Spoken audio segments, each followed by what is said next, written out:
નમસ્કાર દર્શક મિત્રો, education by Kakadiya sir YouTube ચેનલમાં આપનું હાર્દિક સ્વાગત છે। તો દર્શક મિત્રો, આજે આપણે ઇલેક્ટ્રોમેગ્નેટિઝમના સિદ્ધાંતો અને તેના નિયમો વિશે આઈટીઆઈ ઇલેક્ટ્રિશિયન અને વાયરમેન ટ્રેડ માટે ચેપ્ટર નંબર 41 કે જેની વિગતવાર આપણે ચર્ચા કરીશું। તેમાં ઇલેક્ટ્રોમેગ્નેટ શું છે, ઇલેક્ટ્રિક અને મેગ્નેટિક સર્કિટનો તફાવત પણ શું છે, તે દરેક વસ્તુ આપણે આ વિડીયો દ્વારા વિગતવાર જોઈશું। તો ચાલો દર્શક મિત્રો, આપણે આ વિડીયો સ્ટાર્ટ કરીએ। તો તેમાં સૌપ્રથમ આવે વીજ ચુંબકત્વ અને તેમાં આપણે ઓસ્ટર્ડનો પ્રયોગ જોઈએ। આપણે ઓસ્ટર્ડ નામના વૈજ્ઞાનિકે આ પ્રયોગ વિશે વાત કરેલી છે। તો કે તેમાં શું કહેવા માગે છે, તો કે કોઈ પણ વાહકમાંથી જ્યારે વીજ પ્રવાહનું વહન થાય છે ત્યારે તેની આસપાસ શું થાય છે, ચુંબકીય ક્ષેત્ર ઉત્પન્ન થતું હોય છે। તો કે ચુંબકીય ક્ષેત્રની તીવ્રતા તે વીજ પ્રવાહની કિંમતના સપ્રમાણમાં હોય છે। તો કે કોઈ પણ વાહકમાંથી વીજ પ્રવાહનું વહન થાય છે ત્યારે તેની આસપાસ ચુંબકીય ક્ષેત્ર ઉત્પન્ન થાય છે અને આ ચુંબકીય ક્ષેત્રની તીવ્રતા તે વીજ પ્રવાહની કિંમતના સપ્રમાણમાં હોય છે। હવે તેમાં પહેલું તો કે વિદ્યુતનું વહન કરતા સીધા વાહકનું ચુંબકીય ક્ષેત્ર। તો ચુંબકીય ક્ષેત્રની દિશા શોધવા માટેના કેટલા નિયમો છે? ટોટલ 2 નિયમો છે। તેમાં સૌપ્રથમ આવે છે જમણા હાથનો નિયમ, જેને શું કહેતા હોઈએ છીએ આપણે? Right hand rule. તો કે આપણે આકૃતિ ઉપરથી જોઈ શકીએ છીએ કે રાઇટ હેન્ડ રૂલ શું છે। તો કે તેની અંદર આપણે જોઈ શકીએ છીએ એક સેન્ટરમાં આપણે જે હાથમાં હથેળીમાં જે લીધો છે તે શું છે? કંડક્ટર છે। તો કે તેના વિશે હવે આપણે જોઈએ। મેગ્નેટિક ફિલ્ડની દિશા દર્શાવી છે, કરંટની દિશા દર્શાવી છે, જે ઇમેજ ઉપરથી આપણે જોઈ શકીએ છીએ। હવે વાહકને સૌપ્રથમ તેમાં જમણા હાથમાં પકડો। તેની અંદર અંગૂઠો જે છે તે શું દર્શાવે છે? વીજ પ્રવાહની દિશા દર્શાવે છે। આંગળીઓ જે છે ગોળ, તે શું દર્શાવે છે? તો કે ચુંબકીય બળ રેખાની દિશા દર્શાવે છે। ત્યાર પછી આપણે વાત કરીએ કોર્કનો સ્ક્રૂ નિયમ। તો કે કોર્ક નામના સાયન્ટિસ્ટે સ્ક્રૂનો નિયમ આપ્યો હતો। તો આપણે સ્ક્રૂ જે આવે છે તેના ઉપરથી જેણે નિયમ આપેલો હતો। તો કે જે ઇમેજ ઉપરથી આપણે જોઈ શકીએ છીએ, સ્ક્રૂનો અણીવાળો ભાગ જે આગળ વધે તેમ સ્ક્રૂને ફેરવતા આપણે જોઈ શકીએ છીએ કે જે સ્ક્રૂનો જે અણીવાળો ભાગ જે છે તે શું દર્શાવે છે? કરંટ દર્શાવે છે। જે આપણે રોટેશન કરીએ છીએ તે શું દર્શાવે છે? મેગ્નેટિક ફિલ્ડ દર્શાવે છે। અણીવાળો ભાગ વીજ પ્રવાહની દિશા તથા સ્ક્રૂનું હેન્ડલ ચુંબકીય બળની દિશા બળરેખાની દિશા બતાવે છે। તો આ થઈ ગયો આપણો કોર્ક સ્ક્રૂનો નિયમ। ત્યાર પછી બીજો ટાઈપ્સ વાત કરીએ કે વિદ્યુતનું વહન કરતા લૂપનું ચુંબકીય ક્ષેત્ર। વિદ્યુતનું વહન કરે તે લૂપનું ચુંબકીય ક્ષેત્ર એટલે કે સોલેનોઇડ, બરાબર। તો કે તેની માહિતી વિશે આપણે ચર્ચા કરીએ। તો કે તે વધારે આટાનું બનેલું તારનું શું હોય છે? ગૂંચળું હોય છે। વધારે આટાનું બનેલું તારનું ગૂંચળું હોય છે। તેનો ઉપયોગ શક્તિશાળી ચુંબક બનાવવા માટે થતો હોય છે। સોલેનોઇડ દ્વારા ઉત્પન્ન થતું ચુંબકીય ક્ષેત્ર નીચેની બાબત ઉપર આધાર રાખે છે। આપણે સોલેનોઇડ દ્વારા જે ઉત્પન્ન થતું ચુંબકીય ક્ષેત્ર જે છે તે નીચેની બાબત ઉપર આધાર રાખે છે। તેમાં સૌપ્રથમ આવે છે કોઇલના આટાની સંખ્યા, કે જે કેટલા આટાનું બનેલું છે તેના ઉપર આધાર રાખે છે। પછી વીજ પ્રવાહનું મૂલ્ય, એટલે કે તેની અંદરથી કેટલા એમ્પિયર સુધીનો વીજ પ્રવાહ પસાર થાય છે। ત્યાર પછી કોઇલની લંબાઈ L, એટલે કે કોઇલ જે છે તે કેટલી લેન્થ ધરાવે છે તેના ઉપર આધાર રાખે છે। હવે H બરાબર NI/L, આ ફોર્મ્યુલા જે છે તે પણ ખૂબ જ ઇમ્પોર્ટન્ટ છે। તો H જે શું દર્શાવે છે? મેગ્નેટિક ફિલ્ડ સ્ટ્રેન્થ દર્શાવે છે, કે જેનો યુનિટ શું છે? AT/M। જ્યાં I શું દર્શાવે છે? કરંટ દર્શાવે છે। L જે છે તે સોલેનોઇડની લંબાઈ દર્શાવે છે, કે જે મીટરમાં હોય છે, અને N જે છે તે આટાની સંખ્યા દર્શાવે છે। ત્યાર પછી વાત કરીએ કે વિદ્યુતનું વહન કરતી કોઇલનું ચુંબકીય ક્ષેત્ર કેવી રીતે શોધવામાં આવે છે। તો કે કોઇલમાં ઉત્પન્ન થતા પોલની પોલારિટી શોધવાના નિયમ જે છે તેમાં સૌપ્રથમ આવે છે કે જમણા હાથની હથેળીનો નિયમ। તો કે તેની અંદર શું હોય છે? તો કે કોઇલને જમણા હાથમાં પકડવી। ત્યાર પછી આંગળીઓ જે છે તે વિદ્યુત પ્રવાહની દિશા દર્શાવે છે, અને અંગૂઠો જે છે તે નોર્થ પોલ ઉત્તર ધ્રુવ બતાવે છે। તો કે દર્શક મિત્રો, ત્યાર પછી આપણે વાત કરીએ ક્લોક રૂલ અથવા એન્ડ રૂલ।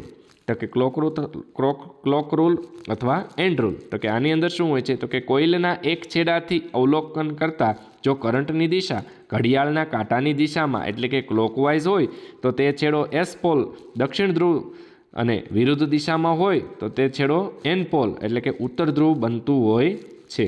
ત્યાર પછી વાત કરીએ કે મેગ્નેટિક કોર કોને કહેવામાં આવે છે। મેગ્નેટિક કોરની અંદર શું? તો કે ઇલેક્ટ્રોમેગ્નેટ બનાવવા કોઇલને જે ટુકડા ઉપર વીંટાળવામાં આવે છે તેને શું કહેવામાં આવે છે? કોર। આપણે કોઈ ઇલેક્ટ્રોમેગ્નેટ બનાવીએ તો આપણે જે સૌપ્રથમ આપણો કોઇલનો જે ભાગ છે તેને કોઈ પણ એક ટુકડા ઉપર આપણે વીંટાળતા હોય છે, તો આ ટુકડાને આપણે મેગ્નેટિક કોર કહેતા હોઈએ છીએ। તો કે તે ફેરોમેગ્નેટિક મટીરિયલની હોવી જરૂરી છે। આપણે આગળના વિડીયોમાં જોયું હતું કે 3 ટાઈપના મટીરિયલ છે: ફેરોમેગ્નેટિક મટીરિયલ, ડાયામેગ્નેટિક મટીરિયલ અને પેરામેગ્નેટિક મટીરિયલ। તો તેમાંથી જે ફેરોમેગ્નેટિક મટીરિયલ આવે તેની આ મેગ્નેટિક કોર હોવી જોઈએ। તેમજ તેનું રિલક્ટન્સ જે છે તે ઓછું હોવું જોઈએ। રિલક્ટન્સ એટલે કે ચુંબકીય અવરોધ જે ઓછો હોવો જોઈએ।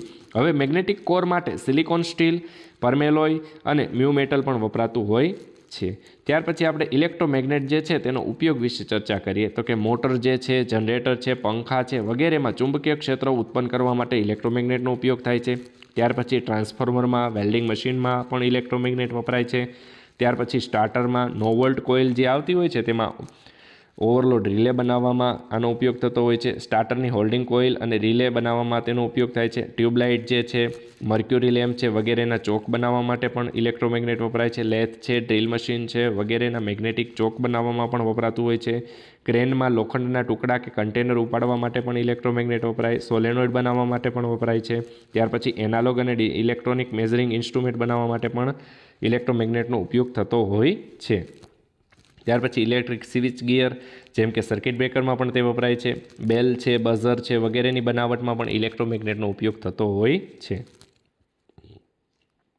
ત્યાર પછી દર્શક મિત્રો હવે મેગ્નેટિક સર્કિટ વિશે વાત કરીએ તો કે ચુંબકીય બળરેખા વહન માટે જે બંધ માર્ગ તૈયાર કરવામાં આવે છે તેને ચુંબકીય સર્કિટ કહેવામાં આવે છે.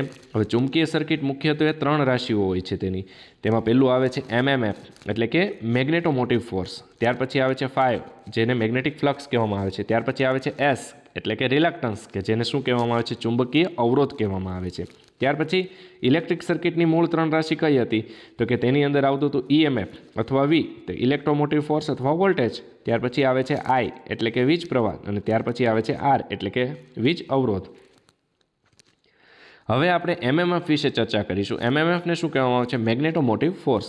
હવે મેગ્નેટિક સર્કિટમાં MMF દ્વારા શું થતું હોય છે, ફ્લક્સ ઉત્પન્ન થતું હોય છે.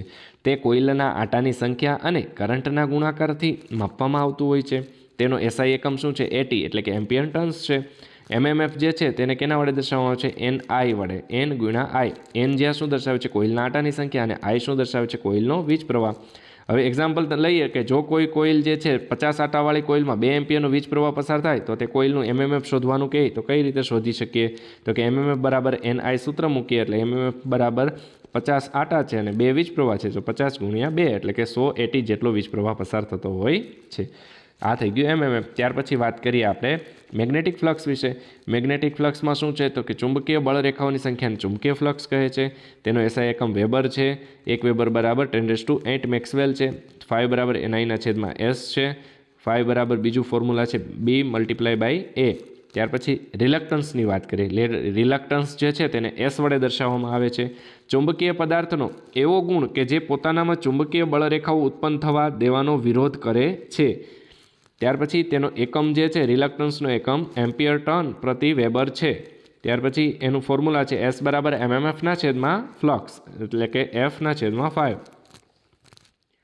ત્યાર પછી વાત કરીએ કે પરમિયન્સ શું છે કે જેને રો વડે દર્શાવવામાં આવે છે. રિલક્ટન્સના વ્યસ્તને પરમિયન્સ કહે છે જેને રો વડે દર્શાવે છે. તેનો એકમ જે છે તે વેબર પ્રતિ એમ્પિયર ટર્ન છે. ત્યાર પછી રો બરાબર 1/S. હવે ત્યાર પછી વાત કરીએ રિલક્ટિવિટી તો કે ચુંબકીય પદાર્થના એકમ ક્ષેત્રફળમાં રહેલા રિલક્ટન્સને રિલક્ટિવિટી કહે છે.